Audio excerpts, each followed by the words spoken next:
कहानी की शुरुआत में हमें दो भाई दिखाए जाते हैं। बड़े भाई का नाम नाथन है और छोटे का सैम। दोनों भाई चुपके से एक म्यूजियम में जाते हैं और एक मैप चुराने की कोशिश करते हैं। वहाँ बड़ा भाई नाथन अपने छोटे भाई सैम को बताता है कि यह मैप बहुत कीमती है और यह एक बहुत बड़े खजाने का रास्ता दिखाता है। ये कहकर नाथन फ्रेम खोलता है और मैप चुराने ही वाला होता है कि अचानक पीछे से गार्ड आ जाते हैं और दोनों भाइयों को पकड़ लेते हैं। वे उन्हें एक अनाथालय ले जाते हैं। असल में दोनों भाइयों के माता पिता नहीं थे और वे बचपन से ही अनाथालय में रह रहे थे। पुलिस अनाथालय के हेड को बताती है कि दोनों लड़के म्यूजियम से चोरी करते हुए पकड़े गए थे। ये सुनकर लेडी बहुत गुस्सा हो जाती है क्योंकि यह पहली बार नहीं हुआ था। दोनों भाई पहले भी कई बार इसी मैप को चुराने की कोशिश में पकड़े जा चुके थे। उनकी बार बार चोरी करने की आदत से तंग आकर लेडी पुलिस ऑफिसर से कहती है कि सैम अभी छोटा है, इसलिए उन्हें सैम को छोड़ देना चाहिए और नाथन को जेल ले जाना चाहिए। क्योंकि कई बार चेतावनी देने के बाद भी नाथन ने चोरी करना बंद नहीं किया था। अब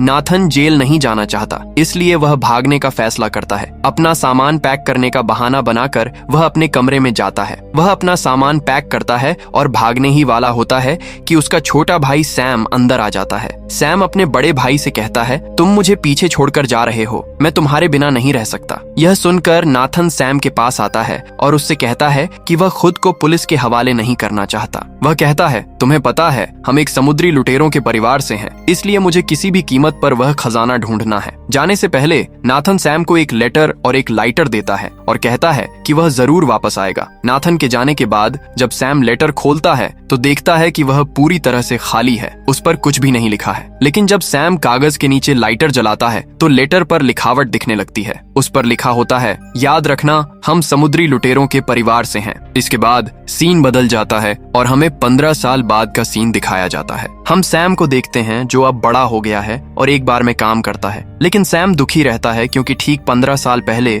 उसका बड़ा भाई उसे अकेला छोड़कर चला गया और कभी वापस नहीं आया। सैम अभी भी अपने भाई को ढूंढ रहा है। इसी समय एक खूबसूरत लड़की सैम के पास आती है। उसे देखकर सैम पूरी तरह से मोहित हो जाता है। अपनी स्किल्स का इस्तेमाल करते हुए सैम उसे ड्रिंक सर्व करता है। जब लड़की सिगरेट जलाने की कोशिश करती है तो उसके पास लाइटर नहीं होता है, इसलिए वह सैम से लाइटर जलाने के लिए कहती है। उसकी सिगरेट जलाते समय सैम बड़ी ही कुशलता से उसके हाथ से ब्रेसलेट चुरा लेता है। इससे पता चलता है कि सैम ने अभी भी चोरी करने की अपनी खानदानी आदत नहीं छोड़ी है। तभी विक्टर नाम का एक आदमी सैम के पास आता है। वह सैम से कहता है कि उसे उसका लाइटर पसंद है और वह इसे किसी भी कीमत पर खरीदना चाहता है। लेकिन सैम इसे बेचने से साफ मना कर देता है क्योंकि लाइटर उसे उसके बड़े भाई नाथन ने दिया था। उसके बाद विक्टर असली बात पर आता है और कहता है कि उसे पता है कि सैम उसके भाई को ढूंढ रही है और उसे पता है कि नाथन कहाँ है। ये कहकर विक्टर चला जाता है। विक्टर के जाने के बाद सैम अपनी जेब चेक करता है जिसमें उसने लड़की से चुराया हुआ ब्रेसलेट रखा था।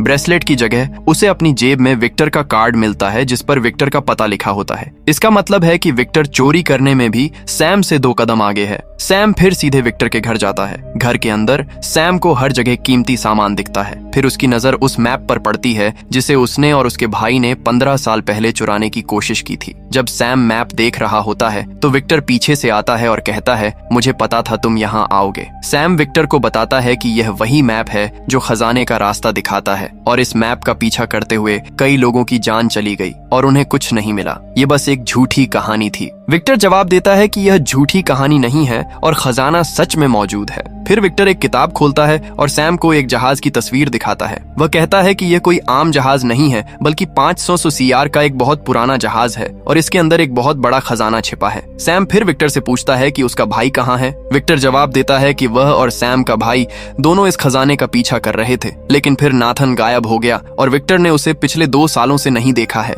लेकिन गायब होने से पहले नाथन ने विक्टर को खजाने के बारे में कई सुराग दिए। विक्टर कहता है कि वह यह भी जानता है कि सैम को खजाने के बारे में बहुत जानकारी है, इसलिए वे दोनों मिलकर उसे ढूंढ सकते हैं। सैम विक्टर का ऑफर मना कर देता है। फिर विक्टर सैम से कहता है कि अगर वह उसके साथ चला जाए तो शायद उसे उसका बड़ा भाई भी मिल जाए। यह सुनकर सैम सोचने लगता है और घर वापस चला जाता है। घर पर वह अपने भाई की फोटो देखता है और बहुत इमोशनल हो जाता है। आखिर में वह विक्टर के साथ मिलकर अपने भाई में खजाना ढूंढने के लिए तैयार हो जाता है। अगली सुबह सैम विक्टर के पास जाता है और उससे कहता है कि वह खजाना ढूंढने के लिए तैयार है। फिर विक्टर उसे कागज पर एक चाबी की ड्राइंग दिखाता है और कहता है कि यही वह चाबी है जो उन्हें खजाने तक ले जाएगी। ऐसी 2 और चाबियां हैं। एक चाबी पहले से ही विक्टर के पास है, लेकिन दूसरी चाबी एक ऑक्शन कंपनी में नीलाम होने वाला है और उन्हें जल्द ही इसे चुराना होगा। फिर विक्टर सैम को उस ऑक्शन कंपनी में ले जाता है और उसे बताता है कि यही वह जगह है जहां उन्हें दूसरी चाबी चुरानी है। वे चोरी की प्लानिंग शुरू करते हैं। उनका प्लान बहुत आसान है। वे ऑक्शन हाउस की लाइट बंद कर देंगे और अंधेरे में चाबी चुरा लेंगे। आखिर में वह दिन आ जाता है जब चाबी की नीलामी होनी होती है। वे दोनों ऑक्शन कंपनी पहुंचते हैं। प्लान के मुताबिक जब सैम लाइट बंद करने के लिए कंट्रोल रूम में जाता है तो सिक्योरिटी गार्ड आ जाते हैं और उसे पकड़ने की कोशिश करते हैं। सैम भागने में कामयाब हो जाता है और भागने लगता है, लेकिन गार्ड उसका पीछा करते रहते हैं। खुद को बचाने के लिए सैम छत पर लगी एक लाइट से लटक जाता है और लाइट का इस्तेमाल करके फर्श के एक तरफ से दूसरी तरफ जाता है। इस दौरान नीचे सभी लोग सैम को देख रहे होते हैं। इस ध्यान भटकने का फायदा उठाकर विक्टर गार्ड की यूनिफॉर्म पहनकर चुपचाप चाबी चुरा लेता है। लेकिन जैसे ही विक्टर जाने वाला होता है, इला नाम की एक लड़की आती है और विक्टर की गर्दन पर चाकू रखकर चाबी मांगती है। उसी समय कुछ गार्ड आ जाते हैं। यह देखकर कि लड़की ने एक गार्ड की गर्दन पर चाकू रख दिया है क्योंकि विक्टर ने गार्ड की यूनिफॉर्म पहनी हुई है, उन्हें लगता है कि विक्टर उनमें से एक है और वे लड़की को पकड़ लेते हैं। विक्टर आसानी से भाग जाता है। बाहर विक्टर सैम से मिलता है और दोनों कार में बैठकर वहां से निकल जाते हैं। उसके बाद वे सीधे बार्सिलोना चले जाते हैं। वहां उनकी मुलाकात फ्रेजर नाम की एक लड़की से होती है जो विक्टर को पहले से जानती है। फ्रेजर और विक्टर काफी देर तक बात करते हैं और उनकी बातचीत से सैम को पता चलता है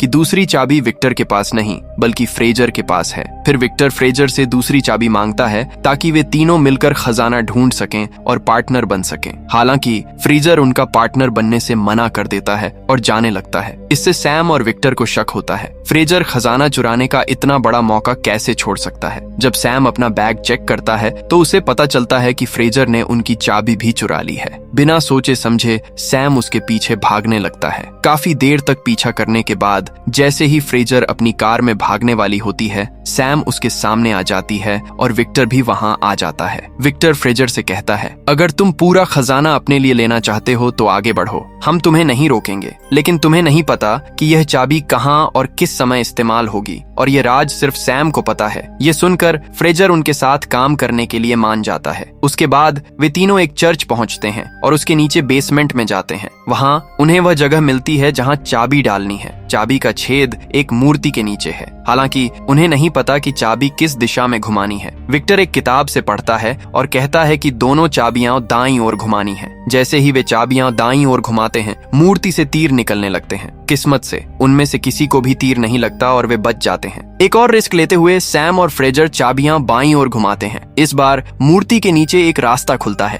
रास्ता एक सुरंग से होकर जाता है। विक्टर उनसे कहता है, तुम दोनों सुरंग से आगे बढ़ो, मैं बाहर रहकर तुम्हारी रक्षा करूंगा ताकि कोई और तुम्हारे पीछे अंदर न आ सके। सैम और फ्रेजर मान जाते हैं। सैम फिर विक्टर को अपने मोबाइल जीपीएस से कनेक्ट करता है ताकि वे एक दूसरे की लोकेशन ट्रैक कर सकें, चाहे वे कहीं भी हों। सैम और फ्रेजर टनल से आगे बढ़ते हैं और जल्द ही एक और दरवाजे पर पहुंचते हैं जिसे सिर्फ एक क्रॉस शेप की चाबी से ही खोला जा सकता है। जैसे ही फ्रेजर दरवाजा खोलने की कोशिश करता है, उस जगह पानी भरने लगता है क्योंकि दरवाजा ऊपर एक फव्वारे से जुड़ा है। अगर वे जल्दी से नहीं भागे तो वे डूब जाएंगे। इस दरवाजे को खोलने के लिए पहले बाहर के एक और दरवाजे को चाबी से खोलना होगा। क्योंकि विक्टर पहले से ही जीपीएस के जरिए सैम से जुड़ा हुआ है, इसलिए उसे ठीक ठीक पता है कि वे कहाँ फंसे हुए हैं। जब विक्टर उस जगह पहुंचता है तो उसे की होल दिखता है। वह चाबी डालने के लिए उसके सामने का शीशा तोड़ना शुरू कर देता है। उसी समय इला, वही लड़की जिसने पहले विक्टर पर हमला किया था, आ जाती है और उनके बीच लड़ाई शुरू हो जाती है। इस बीच पानी का लेवल बढ़ने पर सैम और फ्रेजर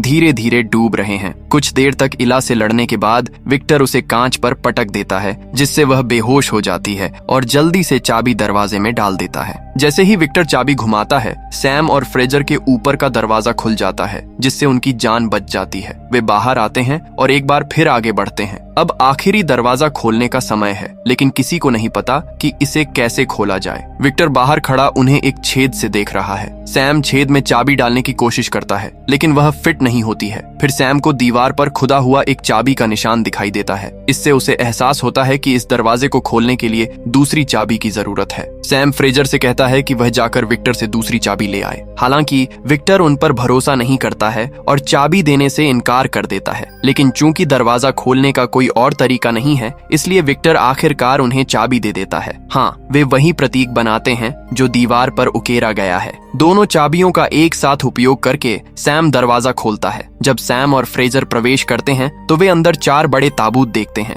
दूसरी ओर विक्टर बार बार सैम से पूछता है कि क्या उन्हें खजाना मिल गया है। वे मानते हैं कि खजाना ताबूत के अंदर है। सैम फ्रेजर को अपने कंधे पर उठा लेती है ताकि वह देख सके कि अंदर क्या है। जब फ्रेजर एक ताबूत का ढक्कन खोलता है तो वह नमक से भरा होता है। इसका मतलब है कि वहाँ कोई खजाना नहीं है। ये देखकर वे बहुत निराश होते हैं। अचानक चारों ताबूत टूट जाते हैं और उनके अंदर से एक नक्शा निकलता है। ये असली नक्शा निकलता है जो खजाने की ओर ले जाता है। जब सैम नक्शे को देख रही होती है, फ्रेजर अचानक उस पर बंदूक तान देता है और नक्शा ले लेता है। सैम उसे बताती है कि वह ऐसा नहीं कर सकती। इसके बाद फ्रेजर अपनी बंदूक से सैम के सिर पर वार करती है, जिससे वह बेहोश हो जाता है और मैप और दोनों चाबियां लेकर भाग जाता है। कुछ देर बाद विक्टर सैम के पास आता है और उसे बेहोश देखकर समझ जाता है कि फ्रेजर ने उन्हें धोखा दिया है और मैप और चाबियां ले ली हैं। जब सैम को होश आता है तो वह गुस्से में विक्टर से पूछता है कि उसका भाई कहाँ है। विक्टर तब उसे बताता है कि कई साल पहले वह और सैम का भाई खजाने की तलाश में गए थे, लेकिन वे अकेले नहीं थे। इला, वही औरत जिसने म्यूजियम में विक्टर की गर्दन पर चाकू रखा था, वह भी खजाने के पीछे थी। इला ने ही सैम के भाई को मारा था। ये सुनकर सैम बहुत इमोशनल हो जाता है और जाने लगता है, लेकिन विक्टर उसे रोकता है और कहता है कि सैम का भाई चाहता था कि सैम उसकी मौत के बाद उसका सपना पूरा करे। यह सुनकर सैम विक्टर से कहता है, ठीक है, मैं अपने भाई के लिए इस खजाने के पीछे जाऊंगा, लेकिन एक बार खजाना मिल जाने के बाद हमारे रास्ते अलग हो जाएंगे। यह कहकर सैम चला जाता है। दूसरी तरफ हम फ्रेजर को इला के साथ भी मौजूद देखते हैं। ये वही औरत है जिसने सैम के बड़े भाई को मारा था। यहाँ हमें पता चलता है कि फ्रेजर और इला दोनों एक ही आदमी के लिए काम करते हैं। फ्रेजर मैप और चाबियां अपने बॉस को दे देता है। बॉस बहुत खुश होता है और इला से कहता है कि अब से वह फ्रेजर के अंडर काम करेगी, क्योंकि वह मैप लाने में फेल हो गई जबकि फ्रेजर कामयाब हो गया। यह सुनकर इला को गुस्सा आ जाता है। उसके बाद बॉस अपनी पूरी टीम के साथ खजाने की खोज के लिए प्लेन में चढ़ जाता है और अपने साथ सारा जरूरी सामान ले जाता है। वह बहुत खुश होता है। उसे लगता है कि आखिरकार एक बहुत बड़ा खजाना उसकी मुट्ठी में आ गया है, लेकिन उसे नहीं पता कि उसकी यह खुशी ज्यादा देर तक नहीं रहेगी। इला बहुत परेशान है क्योंकि वह कई सालों से अपने बॉस के लिए काम कर रही थी और अब वह फ्रेजर के अंडर काम नहीं करना चाहती। अचानक वह पीछे से आती है और अपने बॉस का गला काट देती है। अपने बॉस को मरा हुआ देखकर फ्रेजर को एहसास होता है कि इला उसे भी नहीं छोड़ेगी। अपनी जान बचाने के लिए फ्रेजर एक कार के अंदर छिप जाता है जिसे प्लेन में लोड किया जाता है। इला अपने आदमियों को फ्रेजर को ढूंढकर उसे मारने का ऑर्डर देती है। उसी समय हम सैम और विक्टर को देखते हैं जो चुपके से उसी लाल कार की डिक्की में छिपकर प्लेन में चढ़ गए हैं। जब सब फ्रेजर को ढूंढ रहे होते हैं, सैम और विक्टर इस अफरा तफरी का फायदा उठाते हैं और चुपचाप मैप चुरा लेते हैं। इसके तुरंत बाद लीला फ्रेजर को देख लेती है और उनके बीच गोलीबारी शुरू हो जाती है। जब वे एक दूसरे पर गोली चला रहे होते हैं, विक्टर सैम को बताता है कि उनके पास मैप है और उन्हें पैराशूट का इस्तेमाल करके जल्दी से भाग जाना चाहिए। विक्टर पैराशूट लेकर प्लेन से कूद जाता है, लेकिन सैम नहीं कूदता। इला ने उसके भाई को मार दिया था और आज सैम बदला लेना चाहता है। वह इला से भिड़ जाता है और पूछता है, तुमने मेरे भाई को क्यों मारा? इला कोई जवाब नहीं देती और अपने आदमियों को सैम को मारने का ऑर्डर देती है। जैसे ही इला के आदमी सैम को मारने के लिए आगे बढ़ते हैं, सैम एक साथ जुड़े हुए सभी इक्विपमेंट को डिस्कनेक्ट कर देता है, जिससे प्लेन के अंदर का सामान बाहर गिरने लगता है। सैम भी पैराशूट से कूदने की कोशिश करता है, लेकिन उसका एक पैर रस्सी में उलझ जाता है और वह गिरते हुए सामान के साथ हवा में खींच जाता है। किसी तरह वह प्लेन के अंदर वापस जाने में कामयाब हो जाता है। उसी समय फ्रेजर, जो एक कार के अंदर छिपा हुआ था, उस कार से प्लेन से बाहर कूदने की कोशिश करता है। सैम अचानक उसके सामने आ जाती है और वह उससे टकरा जाती है, जिससे वह प्लेन से बाहर गिर जाता है। जब वे दोनों गिर रहे होते हैं तो फ्रेजर सैम से कहता है कि वह जल्दी से अपना पैराशूट खोले, लेकिन सैम ने पैराशूट लिया ही नहीं था। इसलिए वे दोनों एक कार्गो लोड की तरफ कूद जाते हैं और मुश्किल से उसे पकड़ पाते हैं। फिर सैम कार्गो का पैराशूट खोलता है और कार्गो के साथ वे सीधे समुद्र में गिर जाते हैं। उसके बाद वे सुरक्षित रूप से समुद्र के किनारे पहुंच जाते हैं। किनारे पर पहुंचने के बाद वे एक होटल में रुकते हैं। रात में वे मैप को समझने की कोशिश करते हैं, लेकिन फ्रेजर को उसका कोई मतलब नहीं समझ आता और वह सो जाता है। सैम हालांकि पूरी रात काम करता है और चाबियों का इस्तेमाल करके खजाने की लोकेशन का पता लगाता है। वह एक कागज पर लोकेशन लिखता है और सो जाता है। सुबह जब फ्रेजर उठती है तो वह देखती है कि सैम ने मैप को समझ लिया है और खजाने की लोकेशन ढूंढ ली है। एक बार फिर अपनी चालाकी का इस्तेमाल करते हुए वह जगह वाला कागज ले लेती है और खजाने के लिए निकल जाता है। जब सैम उठता है तो उसे पता चलता है कि जिस जगह को ढूंढने के लिए उसने पूरी रात मेहनत की थी उसे फ्रेजर ने ले लिया है। दुखी होने के बजाय सैम हंसने लगता है। असल में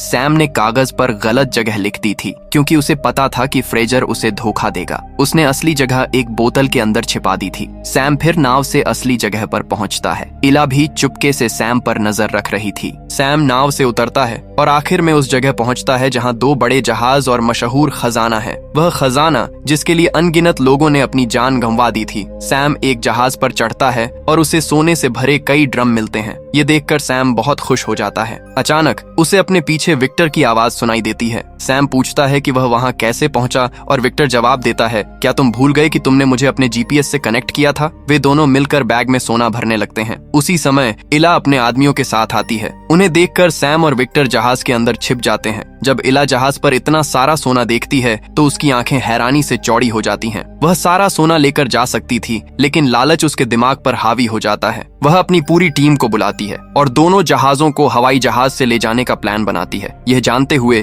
कि खजाने के साथ साथ जहाज खुद भी लाखों के हैं। इला दोनों जहाजों को उठाने के लिए हेलीकॉप्टर का इस्तेमाल करती है। सैम और विक्टर छिपने की जगह से बाहर आते हैं और इला से जहाज वापस लेने की कोशिश करते हैं। वे जहाज पर इला के गार्ड से लड़ने लगते हैं। सैम एक गार्ड को बुरी तरह पीटता है और साथ मिलकर वे गार्ड को जहाज से समुद्र में फेंक देते हैं। काफी देर तक लड़ने के बाद वे एक जहाज को हाईजैक करने में कामयाब हो जाते हैं। जब इला देखती है कि सैम और विक्टर ने उसका एक जहाज हाईजैक कर लिया है तो वह गुस्से में आ जाती है और अपने हेलीकॉप्टर से उनका पीछा करती है। बचने के लिए विक्टर हेलीकॉप्टर का इस्तेमाल करके जहाज की स्पीड बढ़ा देता है, लेकिन इला हार नहीं मानती और अपने जहाज को करीब लाती है। अपने आदमियों को सैम और विक्टर से लड़ने के लिए भेजती है। सैम उनसे लड़ता है और फिर इला विक्टर के जहाज को सामने से टक्कर मार देती है। टक्कर से ज्यादा नुकसान नहीं होता, इसीलिए इला पीछे हटती है और पूरी स्पीड से फिर से हमला करती है ताकि एक बार फिर विक्टर के जहाज से टकरा जाए। उसी समय सैम को जहाज पर एक पुरानी तोप दिखती है। वह जल्दी से उसमें बारूद भरता है और इला के हेलीकॉप्टर पर गोली चलाता है। हेलीकॉप्टर में आग लग जाती है और वह एक पहाड़ से टकरा जाता है। क्रैश होने से पहले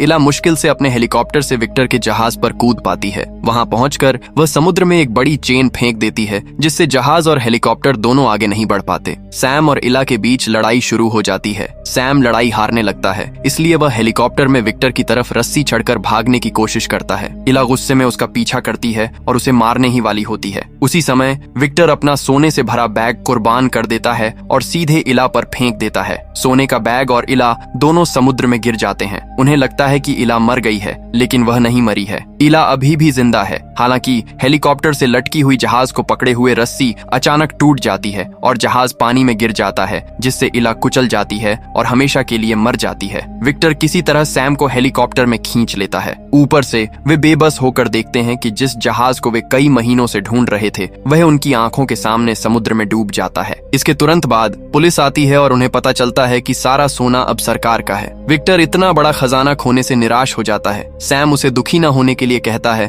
और फिर सैम एक एक करके उसकी जेब से सोने की छड़ें निकालने लगता है। ये देखकर विक्टर बहुत खुश हो जाता है और वे दोनों खुशी खुशी चले जाते हैं। फिल्म के आखिर में हम देखते हैं कि कोई मोटरबोट पर सैम और विक्टर का पीछा कर रहा है। ये कोई और नहीं बल्कि फ्रेजर है, जिसे सैम ने पहले धोखा दिया था। उसके बाद हमें एक जेल दिखाई जाती है जहां हम देखते हैं कि सैम का बड़ा भाई मरा नहीं है, वह अभी भी जिंदा है और वहीं कैद है। इसी के साथ कहानी खत्म होती है। तो दोस्तों, ये थी इस फिल्म की कहानी। अगर आपको ये वीडियो अच्छा लगा है तो इसे लाइक करें और चैनल को सब्सक्राइब करना ना भूले।